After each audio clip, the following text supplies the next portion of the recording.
உங்களை திருமணத்தை அவர் தானே நடத்தி வச்சார். ஆமா போய் சொன்னேன், சொல்லிட்டு இருந்தேன். ரவீனா இறந்ததுக்கு அப்புறம் கொஞ்சம் அப்செட்டா இருந்தேன். ஓகே. அந்த மாதிரி நேரத்துல வந்து சேலத்துல ஏதோ ஒரு ஃபங்க்ஷன், அந்த ஃபங்க்ஷன்ல உட்காந்துட்டு இருந்தேன். ஒரு பக்கம் என்டிஆர், ஓகே, என்டி ராமராவ் அவர் வந்து ஆந்திரா சீஃப் மினிஸ்டர், அவர் ஒரு பக்கம், இந்த பக்கம் எம்ஜிஆர், இந்த பக்கம் வந்து ஹெக்டே கர்நாடகா சீஃப் மினிஸ்டர். அவங்களோட 3 பேர்த்து கூட தான் ஒரு ஃபங்க்ஷன் உட்காந்து இது பண்ணிருக்கேன். அப்போ என்டிஆர் தான் முதல்ல ஆரம்பிச்சார். என்டிஆர் சார் பிரதர் தப்பு கணக்கு ஓட்டு அப்படின்னு சொல்லிட்டு ஆரம்பிச்சார். தப்பா நினச்சிக்கலாம் என்னென்ன, உடனே ஒரு கல்யாணம் பண்ணு அப்படின்னாரு.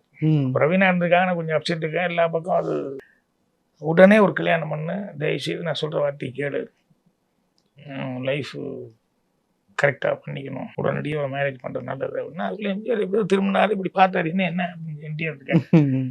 இல்லை பிரதரை உடனே ஒரு கல்யாணம் பண்ணிக்கோங்கன்னு சொல்லுங்க. ஒன்று நான் நினச்சேன், நீங்கள் சொல்லிட்டீங்க, நான் ஊருக்கு போய் கூப்பிட்டு சொல்லணும்னு நினச்சிக்கிட்டு இருந்தேன். ஏன்னா அது மைண்டில் இதையே வச்சுக்கிட்டு கூடாதுன்னு சொல்லிட்டு கரெக்டாக நீங்களும் சொல்லிட்டீங்க அப்படின்னு சொல்லிட்டு 2 பேருமே உடனடியாக நீங்கள் கல்யாணம் பண்ணு, இல்லைன்னா உங்கள் லைஃப் என்ன வேணாலும் ஆகும், இவ்வளோ கஷ்டப்பட்டதெல்லாம் வேஸ்ட்டாக போகும் பண்ணாங்க.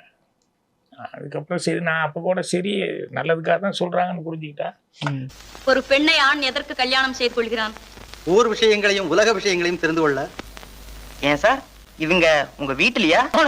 I am A bachelor. அவங்க யாரோ நான் யாரோ எனக்கு